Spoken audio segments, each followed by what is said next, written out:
नमस्कार, मी Avinash चेलेकर. PCB today मध्ये आपलं स्वागत आहे. पीसीबी कट्टामध्ये आता आपण स्वर्गीय अजितदादा पवार, उपमुख्यमंत्री, राज्याचे उपमुख्यमंत्री अजितदादा पवार यांच्या जन्मदिवसानिमित्त महाराष्ट्र शासनाने महापुरुषांच्या यादीमध्ये त्यांचं नाव समाविष्ट केलेलं आहे आणि दादांची त्यांच्या अनुपस्थितीमध्ये जयंती, अजितदादांची जयंती, पहिली जयंती महाराष्ट्रामध्ये साजरी होते. दादांना अभिवादन करण्यासाठी संपूर्ण महाराष्ट्रातून प्रत्येक शहरामध्ये, प्रत्येक महापालिका, नगरपालिका, ग्रामपंचायत, शाळा तिथे दादांना अभिवादन केलं जात आहे. पिंपरी चिंचवड, हे पिंपरी चिंचवड म्हणजे अजितदादा पवार, पिंपरी चिंचवडचे शिल्पकार म्हणून अजितदादांची फार मोठी ओळख आहे. जवळजवळ 1992 पासून 30-35 वर्ष राजकारणामध्ये पिंपरी चिंचवड त्यांनी जीवापाड प्रेम केलं. त्या अजितदादांच्या पिंपरी चिंचवड शहरामध्ये त्यांच्या आठवणी, खास त्यांच्या त्या काळातल्या आठवणी किंवा त्यांचे आतापर्यंतचे उपक्रम, त्यांनी या शहरासाठी दिलेलं योगदान, या संदर्भात आपल्याला थोडं जाणून घ्यायचं, त्याच्या आठवणी थोडं जाग्या करायच्या. या निमित्ताने आज महापालिकेमध्ये खरं तर एक खेदाने नमूद करावं वाटतं तुम्हाला की खरं तर हे अजितदादांचं शहर, आता महापालिकेत भाजपची सत्ता आहे, परंतु त्यांना दादांच्या या जन्मदिवसाचा विसर पडला होता की काय माहीत नाही. परंतु इतर वेळेस ज्यावेळेस महापुरुषांची जयंती पुण्यतिथी असते, सकाळी 10 वाजताच फोटोला पुष्पहार अर्पण करून तिथे त्यांना अभिवादन केलं जातं. परंतु 12-12:30 पर्यंत आपल्या महापालिकेमध्ये थांब करता नव्हता. विचारणा केली तर म्हणते थोडा उशीर झाला, वाईट वाटतं. ज्या शहराचे शिल्पकार म्हणून ज्यांचं आपण नाव घेतो त्यांच्या पहिल्या जयंतीच्या बाबतीमध्ये महापालिकेत हा प्रकार घडला. असो, आता मी दादांच्या आठवणी संदर्भामध्ये, दादांच्या पहिल्या राजकारणापासून, अगदी सुरुवातीपासून, या शहराच्या आगमनापासून त्यांच्या बरोबर असलेले त्यांचे जे सहकारी आहेत त्यांच्याशी चर्चा करणार आहेत आपण. या शहराचे 2 वेळा आमदार असलेले, भोसे विधानसभा मतदारसंघाचे प्रथम आमदार विलासजी लांडे पाटील साहेब. विलासजी, आपलं स्वागत आहे. नमस्कार. नमस्कार. त्यांच्याबरोबर आहेत महापालिकेतील विरोधी पक्ष नेते म्हणून भाऊसाहेब होईल. भाऊसाहेबजी, आपलं पण स्वागत. सर्वात ज्येष्ठ दोनही आहेत. भाऊसाहेब हे नाट्यकला क्षेत्रामध्ये सुद्धा आहेत आणि राजकारणामध्ये सुद्धा आहेत. दोघांच्याही दादांबरोबरच्या आठवणी बऱ्याच काही आहेत. दादांनी या शहरासाठी नेमकं काय काय योगदान दिलेलं आहे, शहरापुरतं नाही. अजितदादा हे 6 वेळा उपमुख्यमंत्री होते राज्याचे. त्यांनी राज्यासाठी सुद्धा भरपूर काही काम केलेलं आहे. वेगवेगळ्या त्यांची योजना, बरीच मोठी यादी आहे. आता आपण शहरापुरता थोडा विचार करूया. विलासजी, मला सांगा, तुम्ही अगदी 1992 पासून, म्हणजे अजितदादा बारामती लोकसभा मतदारसंघाचे खासदार म्हणून पोटनिवडणुकीसाठी ज्यावेळेस उभे होते तेव्हापासून त्यांच्या बरोबर आहात.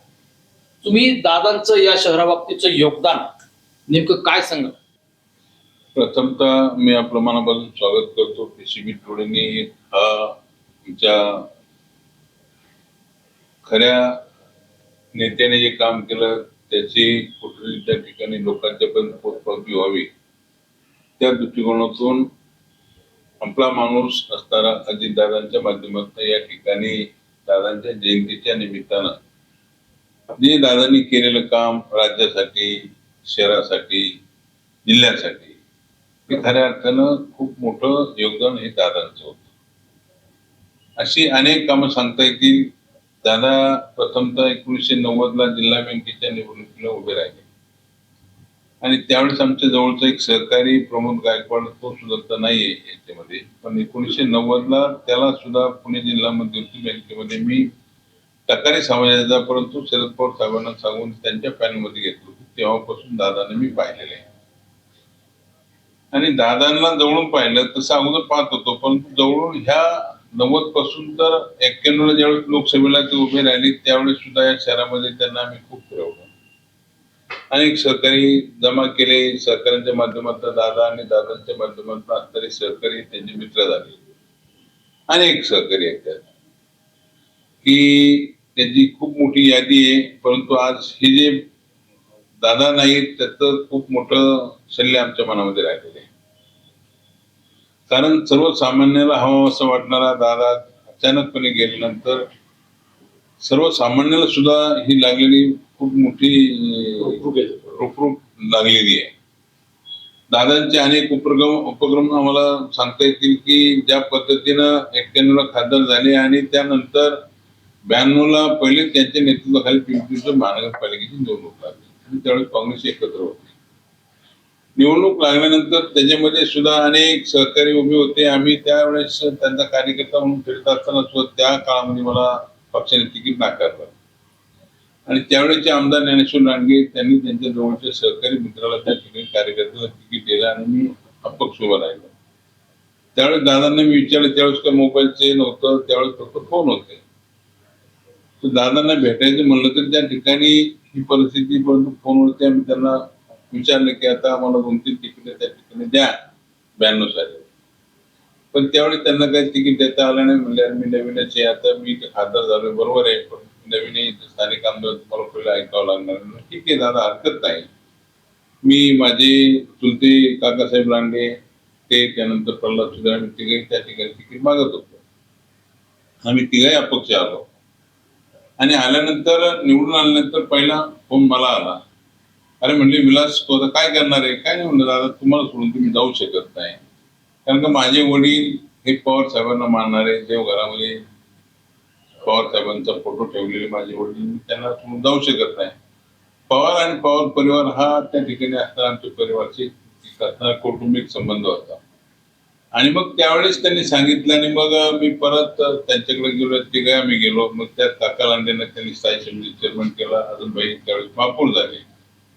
मग ह्या सर्व घटनाक्रम पाहिल्यानंतर सुद्धा काही निर्णय चांगले झाले. आजचे महापौर जे आहेत रवी लांडगे, त्यांचे वडील सुद्धा त्या ठिकाणी त्यांना बाबासाहेब लांडगेंना विरोधी पक्ष नेता करायला मला दादांनी तो निर्णय त्यावेळी दिला. कसं झालं ते सांगतो तुम्हाला की त्यावेळेस गजानन बाबर शिवसेनेचे होते, नेताजी चव्हाण एक होते त्यावेळेस, त्यानंतर महादेव गव्हाणे होते, अजून एक 2 जण नगरसेवक त्या काळामध्ये म्हणतो संजय दुर्गुळगान, कुमार जाधव, अशोक कोल्हांगे, हे 5-6 लोक त्या ठिकाणी शिवसेनेचे होते आणि फक्त बाबासाहेब लांडगे एकच एकमेव व्यक्ती होती भारतीय जनता पार्टीची नगरसेवक. आणि मग मी म्हणलं आता आपल्याला तर बाबासाहेब लांडगेंना तर विरोधी पक्षाचे कार्य म्हणतात, मला महापौर केले. भाजपच्या नगरसेवक किती होते त्यावेळेस? बाबासाहेब लांडगे होते. तर नाही म्हणले ते करता येते का? दादा कसं आहे की स्थानिक लोक या शहरामध्ये आहे आणि त्यांचं नाव आहे आणि ते एक मताने पडली होती 86 ला, तर आपल्या पक्षाला फायदा होईल की त्यांचं समीकरण दादाचं तेव्हापासून. तर मी सांगितलं असं नक्की करता येईल म्हणलं, तुम्ही विचारा आयुक्तांना. मग त्यावेळेस आयुक्त सुमेश पाटील होते. सुमेश पाटील म्हणले दादा तुम्ही सांगितलं का आणि साहेबांनी सांगितलं का, काळजी करू नका, ते निर्णय मी घेईल. मी लक्ष्मण जगताप आम्ही सर्व नानासाहेब आम्ही होतो आणि त्यावेळेस दादांना सांगितले की आपल्याकडे म्हणजे जनरल बॉडी कधी म्हणले या दुपारी निर्णय घेऊन टाक म्हणले.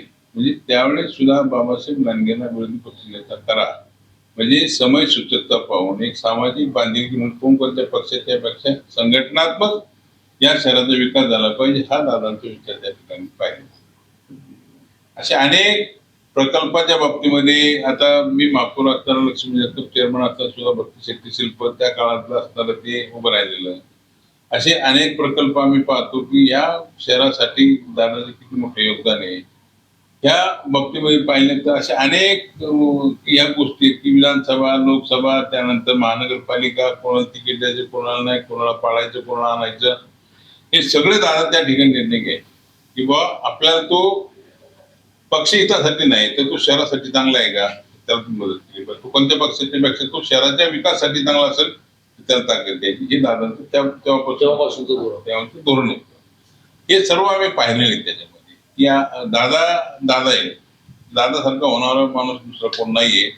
कारण अनेक मी 10 वर्ष मी विधानसभेमध्ये आमदार असताना जवळून पाहिलेले प्रकल्प, मागासवर्गीय मुला मुलींची वसतिगृह असेल, आदिवासी मुला मुलींची वसतिगृह असेल किंवा तुमचे ग्रेट सेपरेटर असतील, उड्डाण पूल असतील किंवा आमच्या भोसरीमधलं त्यांच्या काळातलं सुद्धा आणि पोलीस मुख्यालयाची सुद्धा त्या ठिकाणी त्या काळातली निर्मिती ती व्हावी त्या दृष्टिकोनातून ते सुद्धा संकल्पना त्यांची होती. त्याची मूळ संकल्पना आराध पाटलांना पत्रव्यवहार करणारे दादा होते त्या काळात. डिस्ट्रिक्ट कोर्ट इथे यावं त्या बाबतीमध्ये सुद्धा त्या काळात ते अर्थमंत्री असताना 1 कोटी रुपये आपण त्यावेळी टाकली होती. ती जागा त्यांनी फाइंड आउट केली होती. म्हणजे कधी म्हणले नाही की त्या कामाचा श्रेय आपल्याला घ्यायचं, तसं नाही. या शहरातल्या नागरिकांसाठी तो हिताचा निर्णय असेल तो त्या ठिकाणी झाला पाहिजे, त्यांची संकल्पना नेहमी असेल. भाऊसाहेब तुम्ही सुद्धा अजितदादांच्या बरोबर सांस्कृतिक तुम्ही मंत्री या शहराचे सांस्कृतिक मंत्री म्हणून तुमच्याकडे पाहिलं जातं. तुम्ही दोघेही दिग्गज आहात. तुम्ही अगदी सुरुवातीपासूनचे त्यांचे सहकारी म्हणूनच तुमची गणना होते. जे सुरुवातीला काँग्रेसमध्ये होतात नंतर राष्ट्रवादी असा तो प्रवास असला तरी तुम्ही अजितदादांची खासियत काय सांगू शकाल? नमस्कार. PCP टुडे प्रथम मी आपणास चिलेकर साहेब आपणास धन्यवाद देतो की आमच्या नेत्याच्या जयंतीनिमित्त आम्हाला त्या अजितदादांच्या युगात नेण्यासाठी तुम्ही आम्हाला एक अनुकूल वातावरण तयार केलं. एकतर सर्वात जवळचा ह्या शहरामध्ये कोण असेल तर मी होतो. NSYचा अध्यक्ष असल्या कारणाने मी कार्ड कमिटीमध्ये होतो, निवड समितीमध्ये. अच्छा. हा. पण गोंधळ असा झाला भविष्याच्या मी अवघा 23 वर्षाचा असल्या कारणानं अजितदादांनी मला घरूनच काही गोष्टीचा विरोध होता, तर अजितदादांनी मला उमेदवारी दिली. पहिली शहरामध्ये डिक्लेअर केलेली उमेदवारी पहिली माझी. केव्हा? बाकीचे सगळे मुंबईत केले, पण पहिल्या सकाळ बातमी त्यावेळेस की भाऊसाहेब भुईर सोडून बाकीचे सगळे निवड समिती निर्णय मुंबईत होणार. एवढा जीव माझ्यावर अजितदादांचा होता. पण झालं काय मोठ्या गोंधळ, कारण का रामकृष्ण मोरे आणि अजितदादा असे दोन गट पडले.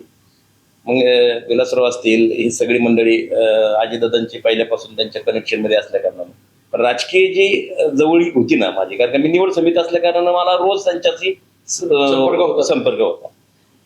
मी फार जवळ, म्हणजे प्रत्येकाला वाटलं आता भाऊसाहेब दूरचं खरंच काय, पण मला ते मी लहानच होतो, आजही भावनात्मकच आहे, परंतु लॉबिंग किंवा सतत भेटणं किंवा आपल्याबद्दलचं काय सांगणं असं मला कोणताच तो गुण माझ्यामध्ये नव्हता. मी रामकृष्ण मोरेंचं पण चांगलं असायचं, सरांचं पण आणि दादांचं पण. मला रामकृष्ण मोरेंच्या गटाचा शिक्काच पडला, त्यामुळे मी आपोआप पदापासून दूर राहिलो, पण दादाच्या अंतकरणातून कधी दूर नव्हतो गेलो. त्यामुळे माझ्या सुखदुःखात अजितदादा जाईपर्यंत बरोबर राहिले. मग 99 साली मला असं वाटलं की आता तसंही मी त्यांच्या जवळ नाही किंवा कुणी जाऊन देत नाही आणि आपल्याला जाता येत नाही, कुणावर दोष देण्यापेक्षा आपले ते न्यूनगंड असेल किंवा आपल्याला तो कसब नसेल माझ्यामध्ये, तो माझ्याकडे दुर्गुण असेल कदाचित तो, त्यामुळं मी नाही जाऊ शकलो. तर म्हणलं मग कशाला जायचं तिकडं, ही सगळी मंडळी तिकडे होते, आम्ही बरोबर सगळे राजकारणामध्ये. विलासराव असतील, लक्ष्मणभाऊ असतील, लक्ष्मणभाऊ आमच्या अगोदर, विलासराव मी 92 सालचे नगरसेवक. मग आम्ही ठरवलं की नको आता राष्ट्रवादीत नाही जायचं. 99 साली मी रामकृष्णजी मोरेंबरोबरच थांबलो, कारण का मी त्यांच्यापासून तसं वैचारिक नव्हतो, परंतु वैचारिक दूर होतो, अंतर्मनामध्ये जवळच होतो. त्यांचा गुण म्हणजे एक सांगू का, सर्वात महत्वाचं म्हणजे ते त्यांना विनाकारणच ते खवळायचे, राग काही नाही. दादासारखा फसवण्यासारखा, दादांना फसवण्यासारखा नाही आता महाराष्ट्रात दुसरं कोण नाही, इतकं सरळ माणूस. ते त्यांनी मला सांगा तुम्ही 30 वर्षामध्ये कुणावर कारवाई केली? त्याचा अर्थ काही घडलंच नाही का? पुष्कळ झालं का माहित नाही मला, पण ते दादा म्हणले जाऊन दे रे आपलंच आहे, म्हणजे ते इतकं होत. आणि माझ्यामध्ये ही काही मंडळींच्या माध्यमातून प्रत्येकाचं राजकारण करण्याची पद्धत वेगळी असते. विलासरावांची वेगळी, माझी वेगळी, प्रत्येकाची वेगळी असते. प्रत्येक जण आपल्या कसबप्रमाणे यशस्वी झाला राजकारणामध्ये. माझं कसं कुठंतरी कमी पडलं किंवा विश्वास देण्यासाठी मी कमी पडलो असं, पण मला कधी त्यांनी दूर केलं नाही, तो त्यांचा सगळ्यात मोठा. माझ्या कर्तृत्व असेल किंवा काय कामाच्या माध्यमातून असू द्या, मला निवडणुकीत पराभूत झाल्यानंतर सुद्धा असू द्या, किंबहुना मी महानगरपालिकेच्या निवडणुकीत परत निवडून आल्यानंतर मला निवडून यावं असं त्यांना वाटायचं, त्यांनी मला फोन केला, कारण तू पण पाहिजे महानगरपालिकेत, राष्ट्रवादीत असो ते, मी काँग्रेसमध्ये असताना. म्हणजे एक वेळ अशी होती की 2002 साली आम्ही जेव्हा निवडणुकीला राहिलो त्यावेळेस 36 राष्ट्रवादीचे, 32 काँग्रेसचे, 33 काँग्रेसचे. हो, म्हणजे आम्ही सुद्धा तिघच होतो, रामकृष्णजी मोरे सर आमचे नेते आणि हनुमंतराव गावडे अध्यक्ष होते आणि मी युवक काँग्रेसचा, तिघच होतो. यांच्याकडे फौज फाटा होता मोठा, पण त्यावेळेस सुद्धा आम्ही टक्कर देऊन आलो ना. त्यांना दुःख नव्हतं त्याचं, त्यांना आनंद होता. अरे भाऊसाहेब आला ना, तू मला फोन केला, तू आलेस ना निवडून, बरं झालं. इतकं जवळचा तुमचा त्या माझा सगळ्यात जवळचा वीज होतो राजकीय दृष्ट्या. प्रत्येकाची ओळखी असतात, विलासरावांचे त्यांचे क्लोज संबंध होते, परंतु जे राजकीय म्हणतो ना आपण, कारण मी निवड समितीत असल्या कारणानं, पण त्यांना प्रत्येकाचं राजकारण करण्याची पद्धत सांगितलेली वेगळी असते. भाऊसाहेब भुईर हा रामकृष्ण मोरेंचाच माणूस आहे असं, त्याच्यामुळे तुमचं काय ते मला पदापासून अपेक्षित आहे. अजून पण उपेक्षाच आहे, पण तो ती उपेक्षा करत असताना माझ्या हातून चांगलं घडलं. पण त्याला मी आज जयंती निमित्त मोरायलाच म्हणून सांगतो, मी 2 संमेलनं घेतली. त्याच्यामध्ये सिंहाचा वाटा होता दादाचा. क्या बात. मला तुम्ही सांस्कृतिक मंत्री म्हणा, काही म्हणा, पण प्रामाणिकपणे सांगतो, मोरायला स्मरून सांगतो की त्या माणसानं माझी पूर्ण जबाबदारी घेतली, नाही तर संमेलन घ्यायचं काय खाऊ नाही. आत्ता सुद्धा जाता जाता 100व संमेलन देऊन गेले. हो. आम्हाला करू म्हणले, मी शेखर सिंग साहेबांना फोन केला, जे काय पाहिजे ते सगळं देऊन टाका. तेव्हा त्यांची काहीतरी धारणा होती ना या शहराची सांस्कृतिक मला कमी भरून. आता त्यांना नंतर कळलं की ह्याच्यावर खूप माझ्यावर वैयक्तिक राजकीय जीवनामध्ये त्यांच्या माध्यमातून किंवा न कळत कळत बॉस इज ऑलवेज राईट, मी त्यांना कधी दोष देणार नाही. राजकारणाच्या त्यावेळी ती परिस्थिती असते. मग 2009 साली मला उमेदवारी देऊन मी पडलो म्हणजे मला पराभव करण्यात आला. परंतु मला याकच नाही ना, माझी त्याच वेळेस पत्नी गेली. तो इतका माणूस हळवा होता की माझी पत्नी गेली तर 1.5 तास घरात बसलो आणि मला बोलून घेतलं. तर त्यावेळेस सुद्धा मी हे तुमच्याकडे कितीतरी वेळा बोललेलं आहे. म्हणजे अरे तू पत्नी जाणार मला सांगितलं नाहीस. त्या माणसाचे त्यावेळेस डोळे मी पाणवलेले पाहिजे. म्हणजे दादा मी पत्नीचं आजाराचं राजकारण करू का, मी कसं काय सांगू शकतो तुम्हाला. त्यांना ते म्हणजे नक्की बाबू नायर साक्षीला आहे मी जे बोलतो. म्हणजे नक्की त्याचं मी कधी खासियत होतं नारळासारखे. नाही एकदम गोड. बघा तसं असतं तर दादांना इतके लोक सोडून गेले असते का. आता गिनी जुने लोक विलासरावांसारखे कट्टर त्यांच्या बरोबर राहिले, कायम राहिले. असं सांगा ना मला. त्यांना आता पिंपरी चिंचवड शहरामध्ये इकडं तिकडं चोहीकडे सगळ्या दादांचं प्रोडक्ट आहे. पण मला तोच प्रश्न विचारायचा आहे. आता भाजप जरी 2017ला सत्तेत आली, अख्खे दादांचे, त्याच्यामध्ये जे कार्यकर्ते नगरसेवक निवडून आले किंवा पदाधिकारी झाले ते मला वाटतं सगळे दादांच्या तालमीत तयार झालेले आहेत का. अजित दादा नसते तर हे अजित त्यांनी आत्मचिंतन करून व्यक्त व्हावं आजच्या दिवशी. तरी दादा नसते तर काय झालं असतं त्यांचं. पण ठीक आहे ना, ते त्यांच्या घरी आहेत, सुखी आहेत. पण जो मूळ पाया असतो तो पाया भक्कम करण्याचं काम, ते फाउंडेशन, ते फक्त आणि फक्त या शहरामध्ये जेवढे नेते आहेत माझ्या सहित, निमित्त नेता नाही पण माझ्या सहित, विलासरावजी असतील, लक्ष्मण भाऊ असतील, सगळे जेवढे आत्ता आहेत, महेश दादा सहित, जगताप फॅमिली सहित, ते फक्त आणि फक्त अजितदादांच्या तालमीतले सगळ्या अजितदादांच्या शाळेतले आहेत. मला याच्यामध्ये एक म्हणजे दादा गेले अवघे 6 महिने झाले. पण खरं पाहिलं तर अजितदादा गेले ते महाराष्ट्राचं फार मोठं नुकसान झालं, पण सर्वाधिक नुकसान झालं ते पिंपरी चिंचवडचं. पिंपरी चिंचवड शहराचा नेता म्हणून महाराष्ट्रामध्ये या शहराची ओळख निर्माण केली. या शहराला बेस्ट सिटी पुरस्कार मिळाला. या शहरामध्ये GNRMचा प्रोजेक्ट आणण्यामध्ये त्यांचं फार मोठं वाटा. या शहराच्या पाणी प्रश्नाच्या बाबतीमध्ये सुद्धा त्यांचं फार मोठं योगदान आहे. 100%. या शहरातले आरक्षण, MIDC प्राधिकरण, अशा अनेक विषय. त्याच्यामध्ये पाहुणाबंद पाईपलाईन पाणी आणणं ही खूप मोठं दादाचं चॅलेंज होतं. त्याच्यामध्ये राजकारण केलं पाहिलं तर सगळ्यात जास्त लोकसंख्या पिंपरी शहराची वाढलेली मोठ्या प्रमाणात. आणि त्या काळात ते पाटबंधारे मंत्री असताना सुद्धा जलसंपदा खाते त्यांच्याकडे होतं. तो त्यावेळेस पिंपरी चिंचवड महानगरपालिकेच्या सभागृहामध्ये सुद्धा तो विषय पारित झाला की त्याची त्या पाहुणा डॅमची उंची वाढवावी. बरोबर. आणि त्या पलीकडली गावं, चावसर वगैरे जी काही गावं असतील त्या गावाला स्वतः ठिकाणी जरा थोडी जागा देऊन त्यांना काही हे करून त्या लोकांची जी मानसिकता आहे, मुलांना कामाला लावून त्याच्या दादांचं त्या काळात होतं. आणि उंची वाढवल्यानंतर सुद्धा पाण्याचा साठा वाढेल, मग ते पाणी किती TMC त्यापेक्षा किती वाढेल याची सुद्धा संकल्पना दादा त्या काळात असेल. त्यावेळी ते सुरू साहेब होते, अरविंद सुरे होते, मला आठवतं मिटिंग झाल्या होत्या. आणि आंध्र मावळचं पाणी सुद्धा उठलायचं ते सुद्धा आजके डॅमवरून सुद्धा पाणी आणायचं. ही 2 त्या काळातली जी जलवाहिनी त्यांनी जी मंजुऱ्या दिल्या त्या अजितदादांच्या आहेत. तुम्ही काय सांगायचं काय कारण. त्या काळातले माणूस गेलाय, परंतु त्याचं आत्मचिंतन या ठिकाणी व्हावं. आम्ही राजकारण त्या मतासाठी करत नाही, परंतु ज्यावेळी ज्या नेत्यांनी काम केलं, जसं बापूसाहेब बोरांनी सांगितलं की दादा होते, दादांच्या जीवावरती अनेक जण त्या ठिकाणी या शहरामध्ये खूप मोठी माणसं आहेत. सगळ्यांनी आर्थिकदृष्ट्या पदावरती गेली, सगळ्या गोष्टी त्यांनी काय वाटत ते काही गोष्टी त्या काळात केल्या. पण दादानी हे शहर जपण्यासाठी स्वतःच्या मुलाकडे पाहिलं नाही, पण या शहराकडे पाहिलं. मान्य करायला पाहिजे. तसं कारण ह्या ज्या गोष्टी आहेत ना, ह्या गोष्टी ह्या साध्या सुद्धा नाही. म्हणजे देऊला सुद्धा ज्या काळात मी 2004ला मी आमदार होतो त्या विभागात हवेलीतला, त्यावेळी देऊ माझ्याकडे होतो. आळंदी माझ्याकडे नव्हती. तर दादांना म्हणलं, दादा त्यावेळेस दिलीप बंडा आयुक्त होते, मी आमदार होतो त्यावेळेस. दादा म्हणलं इथं पाण्याची योजना मंजूर केली आणि यशवंत ग्राम समृद्धी योजनेच्या माध्यमातून ती योजना मंजूर झाली. मंजूर झाल्यानंतर त्यांच्याकडे जे पैसे भरायचे असतात स्थानिक निधी तो त्या ठिकाणी द्यायचा असतो, गावचा निधी 10%. तसे म्हणलं दादा ती नको भरणार नाही, अत्यंत गरीब आहे. म्हणजे ठीक आहे, ती व्यवस्था आपण करू. आणि ती त्या ठिकाणी योजना त्यांनी सक्सेस करून दिली.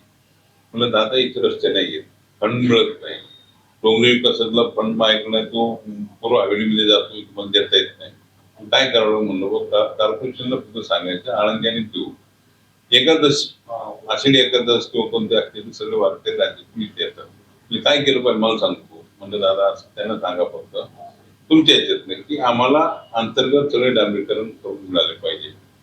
ते म्हणजे तुझं पत्र दे, तू पाठपुरावा कर, तू फंडला जाऊन भेट, मी सांगतो म्हणजे. आणि त्यावेळेस त्या दोन्ही आळंदी आणि देऊ हे दोन्ही जिथले असतात क्षेत्राची त्यांना पाण्याची व्यवस्था नाही, रस्ते नव्हते अजिबात.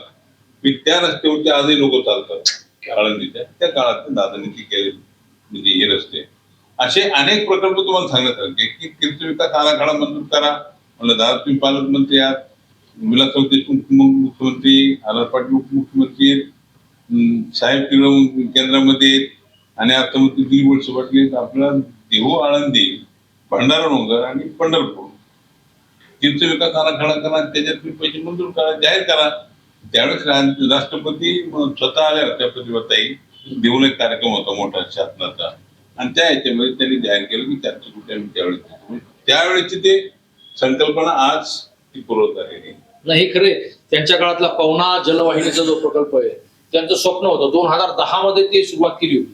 तो जो प्रकल्प आज पूर्ण झाला असता, भाऊसाहेब तुम्ही तर काय त्याचा उल्लेख करता की 350 कोटीचं काम केवळ भाजप सेनेने त्यावेळेस राजकारण केलं. आज ते 1000-1200 कोटीवरती गेले. तो प्रकल्प झाला असता तर शहराचा पाणी प्रश्न कदाचित आज दिसला सुद्धा नसता. ते विजनरी होते. तर त्या प्रोजेक्टचं मी माझं प्रोसिडिंग आहे, आता तुम्ही भाषण माझं काढू शकता. त्यावेळेस मी त्यावेळेस जे काय बोललेलो आहे तेच आज घडतंय. मी त्यावेळेस सांगितलं होतं की संपूर्ण अजितदादांचा ड्रीम प्रोजेक्ट जरी असला तर तो प्रोजेक्ट मध्ये फक्त 7-9 किलोमीटर फक्त जागा ताब्यात आली होती आणि इतर जागा ताब्यात न येता ती निविदा प्रक्रिया सुरू केली होती. बरोबर. त्यांना असं वाटलं की दादांना वाटतं की पाणी हे कोण विरोध करणार. पण त्यावेळी तत्कालीन तिथं भाजपनी आणि यांनी प्रचंड म्हणजे मग ते त्याच्यात एक बळी गेला बिचारा शेतकरी. 3 शेतकरी बळी गेले, त्याच्यातनं मग राजकारण झालं, मग तो थांबला. पण त्यामुळं काय झालं की पिंपरी चिंचवड शहराचं कधी न होणार अतोनात नुकसान, आर्थिक तर प्रचंड नुकसान झालं. आता एस्केलेशन ठेकेदाराने मागितलं 1300 कोटीपर्यंत गेलं, तो 400 कोटी दंड मागतो. आणि हे सगळं आता बरं आम्ही पण आता अजितदादांच्या दूरदृष्टिकोनातून सांगितलं मोकळा ढाकळा दादांना फसवण्यासारखा नेता महाराष्ट्रात दुसरं कोण. पण ते रोकटोक पण होतं. ते काय होतं, ते त्यांना गर्दी खूप लागायची. बिचाऱ्याला काम करायची सवय होती. बिचारा सकाळी 6 वाजल्यापासून पण त्या गर्दीत पाकिटमाग किती लोक असायची हेच त्यांना कळायचं. ते वर्कहॉलिक होतं, कामाचं व्यसन होतं. ते काम करायचे ते बघायचेच नाही. कोणत्या मतदारसंघातला आहे, कुठून आलाय, काय आलाय, हा काय काय खाली बघूनच काय काय. तर त्या माणूस झपटलेला होता आणि एक खासियत होती, होणार असेल तर हो, नसेल तर नाही. ते तोंड करतो बघतो. त्यांची म्हणजे कसं होतं की सकाळी 6 वाजता पेपर आले ना की ते पहिले सगळं पेपरचं वाचन करायचं. जसा पेपर येतो तसंच गडी घालून ठेवायचे. त्याचं वाटलं मी तो वाचला गेला नाही. अशी नीटनेटकेपणा असायचा. कुठेही स्वच्छता एकदम चांगली असली पाहिजे. आणि हे सर्व केल्यानंतर मग सकाळी जर समजा एखाद्या पाहणी करायची असेल, एक उदाहरण आहे म्हणजे श्रीकर परदेशी आयुक्त होते आणि पुदनवाडीचा एक तो मोठा तिथला एक मोठा प्रश्न होता रस्त्याचा आणि त्या ड्रेनेजच्या बाबतीमध्ये. तर दादा अशी परिस्थिती असेल का म्हणजे मला ते वेळ नाही, पण म्हणलं दादा ते फार महत्वाचं आहे, लोकांची फार मोठी जटिल समस्या आहे. मग सकाळी 6:30ला त्यांनी फोन केला, श्रीकर परदेशी सांगितलं की मी सकाळी 6:30ला येतो. दादा एवढी सकाळी 6:30 त्यांचे पोट साफ होणार नाही काय नाही. अरे मोरजे मला ते का पगार घेत नाहीत का, त्यांनी काम केलं पाहिजे. नागरिकांची नोकर आहेत ते, मी जसं तुमचा नोकर आहे तसं नागरिकांची नोकर दादा सांगायला कमी पडत नव्हते आपण. नाही हिंजवडीचा प्रश्न मागच्या वर्षीचा आणि सकाळी 6:30 तिथं आले, सगळं पाहिलं, पाणी केली, म्हणजे मला आणखी त्याचं अहवाल सादर करा. म्हणजे हे प्रश्न कोण सोडवायचे ते आजही बघा. दादा गेल्यानंतर आम्हाला किती वाईट कोणतं वाटतं. त्याच्यावर येणार आहे. नाही, वाईट कोणतं वाटतं की सकाळी शनिवारी सकाळी ते ज्यावेळी सर्किट हाऊसला यायचे ना, तर प्रचंड सर्व सर्किट हाऊस भरायचं. आजही असं वाटतं की दादा आहे. तर माणसाचं मोहळ असायचं सगळं. मोहळ म्हणजे तिथं दोन्ही आयुक्त, पेमांनीता, SP, CP, पिंपरी CP, बाकी सगळे अधिकारी त्या ठिकाणी आवर्जून असायचे. म्हणजे आता तो दरार होता ना, तो दरारच राहिलेला नाही. तेव्हा आम्ही पुन्हा जायचं. मला त्याच्यावरती द्यायचंय सर की अजितदादा गेल्यानंतर म्हणजे मागच्या वर्षी तुम्ही 6चं उदाहरण सांगताय. मागच्या वर्षी हिंजवडी पाण्यामध्ये होते. IT पार्क की वॉटर पार्क इथपर्यंत झालं होतं. दादांनी दुसऱ्या दिवशी जाऊन तिथे व्हिजिट केली. सकाळी 6 वाजता योगेश मसे प्राधिकरणाचे CEO होते. सकाळी 6 वाजता अधिकाऱ्यांना खोटं वाटलं की सकाळी 6 वाजता उपमुख्यमंत्री येतात कसे. या शहरामध्ये जे विषय आहेत, जे विषय त्यांची समस्या जाणवली की सकाळी 6 वाजता जाऊन तिथे ते पाहणी करायची. म्हणजे या शहराविषयीची आत्मीयता त्यांची होती ना, त्याविषयी खास सांगताय. मला एक सांगा, आता अजितदादा नाहीत, म्हणजे ही कल्पना आपल्याला पिंपरी चिंचवडच्या दृष्टीने ही कल्पना करवत नाही. खरं म्हटलं तर 2017ला जरी सत्ता गेली की या वेळेस किमान सत्ता येईल जवळपास तरी असं वाटलं होतं, पण तरी सत्ता आली नाही, फार वेगळा. परंतु सत्ता नसतानाही त्यांचं पिंपरी चिंचवड शहरावर तितकंच लक्ष होतं.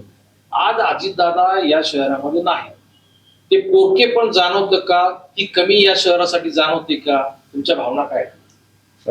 निश्चित अतिशय सेन्सिटिव्ह प्रश्न आहे म्हणजे हा. आणि सत्यच असतं शेवटी.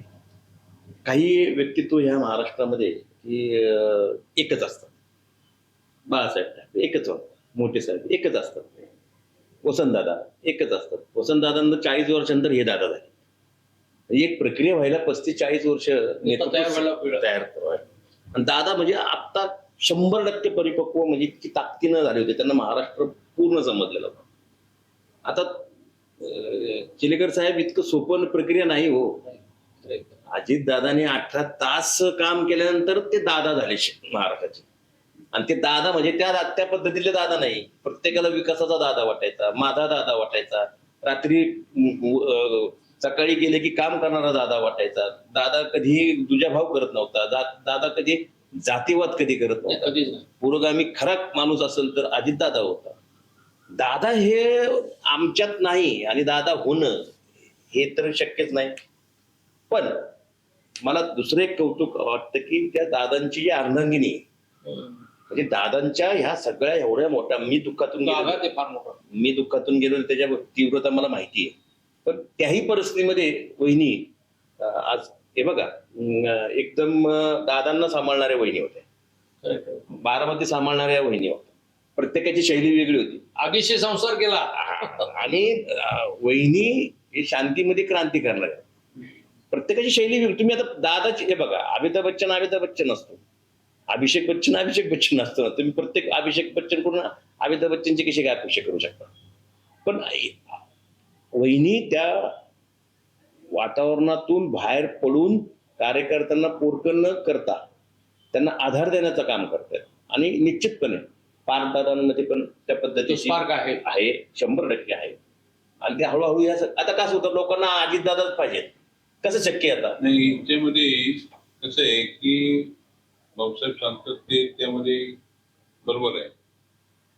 पण दादा असते तर कचऱ्याच्या डेपोमध्ये 9 माणसं जी गेली त्यावेळेस सुनेत्रा वहिनी आम्ही स्वतः समोरच्या जागेवरती पाणी करायला गेलो आणि त्या लोकांनी टाळू फोडला. त्यांना सांगितले की आम्हाला फेकणे कोण नाही. पण आज अजितदादा तिथं सकाळी 6 वाजता इथं आले हे सांगणार ती लोक त्यांनी सांगितलं आणि ते स्वतः सुनेत्रा वहिनीने ऐकलं. मी होतो तिथं, योगेश भल होते, अनेक सगळे होते, महापौर रवी लांडगे सुद्धा होते. म्हणजे त्या माणसाची तीव्रता किती लोकांना जाणवते. 100% ही वस्तुस्थिती त्या ठिकाणी आहे की आज वहिनी त्या ठिकाणी काम करतात. पण वहिनींना सुद्धा राज्यामध्ये काम किती करून द्यायचं हे सुद्धा त्या ठिकाणी आता ह्या महायुतीच्या नेत्यांनी ठरवलं पाहिजे की ज्या दादांनी अर्थमंत्री सांभाळली त्या अर्थमंत्री वहिनीला द्यायला पाहिजे. ते माझं मत होतं. 1 नंबर 2 पारदादांनी सुद्धा फिरलं पाहिजे. ज्या पद्धतीनं भाऊसाहेब सांगतात ठीक आहे पारदादा करतील हे करतील, मी त्या मताशी सहमत आहे ना. मला विरोध नाही करायचा, परंतु याच्यामध्ये दादांचं त्या ठिकाणी असणारी पाठीमागची जी पिढी आहे ती पिढी त्या ठिकाणी पुढे दादांपेक्षा एक पाऊल पुढे आली पाहिजे. त्यातले आमचे बाळदादा किंवा जयदादा असले पाहिजे असं आम्हाला वाटतं त्या ठिकाणी. नाही ते चाललेले चालून द्या, उद्या त्या ठिकाणी कुणी तुम्ही पदावरती पण तुम्हाला नमस्कार करतील, पदावरून खाली उतरले तुमच्या बघणार सुद्धा, अशी ही संस्कृती निर्माण झालेली आहे शहरातली हो ते तर आहे. किंवा राज्याची किंवा जिल्ह्याची. मग याला ताकद देण्यासाठी सुद्धा त्यांनी खंबीरपणे आमच्या कार्यकर्त्यांना उभं करण्याचं काम कोणी केलं पाहिजे, फार केलं पाहिजे असं आमचं मत आहे तिथं. आमचं काय कोणाला द्यायला विरोध नाही, परंतु दादा हे दादांच्या बाबतीमध्ये चाललंय. दादांची जी गुणवत्ता आहे ती गुणवत्ता पाठीमागे आमच्या ठिकाणी त्याची रिओढली पाहिजे असं या ठिकाणी मला वाटतं तिथं. खऱ्यामध्ये ओव्हरऑल आपण जर पाहिलं तर आदित्य दादांची पिंपरी चिंचवडला किती कमी जाणवतीये ना निवडणूक निकालानंतर लोकांना जाणवते. पिंपरी चिंचवडचा प्रत्येक नागरिक आजच्या परिस्थितीमध्ये महापालिकेत सत्ता कोणाची काय वगैरे हा भाग सोडून द्या, राजकारणाचा विषय सोडून द्या, परंतु पिंपरी चिंचवडला पाण्याचा प्रश्न निर्माण झाला तर अजितदादा आठवतात. मोशी कचरा डेपोमध्ये दुर्घटना झाली तर ते अजितदादा आठवतात. या शहरामध्ये महापुराची परिस्थिती निर्माण झाली, नद्यांना पूर आला, जुन्नर शहर पाण्यात होतं, त्यावेळेस सुद्धा अजितदादा आठवतात. खऱ्या अर्थाने दादांनी ज्या काही स्मृती त्यांच्या कामातून ठेवलेल्या आहेत या शहरासाठी ही फार मोठा ठेवा आहे.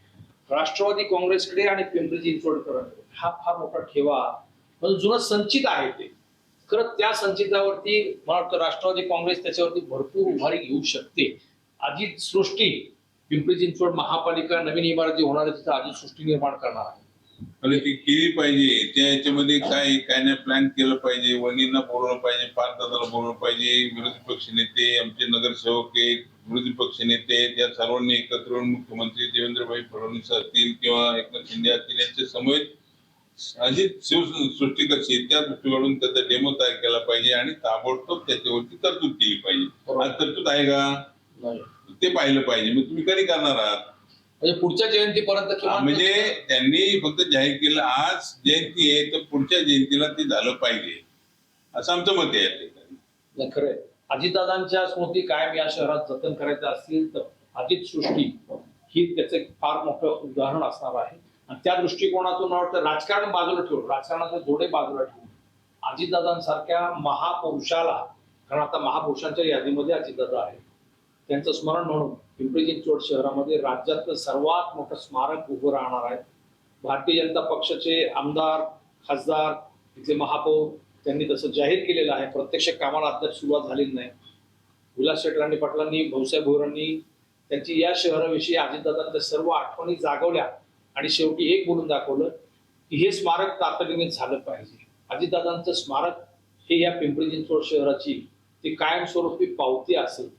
दादा गेले, दादा नाहीत, त्यांचा वारसा त्यांच्या सौभाग्यवती राज्याच्या उपमुख्यमंत्री सुनीताताई पवार, नंतर खासदार पार्थदादा पवार, नंतर धाकटे चिरंजीव जय पवार, त्यांचं सुद्धा या शहरामध्ये वावर जर वाढला तर पुन्हा त्या सगळ्या स्मृती पुन्हा जागेवरती, पुन्हा नव्या दमाने कार्यकर्ते उभे राहतील.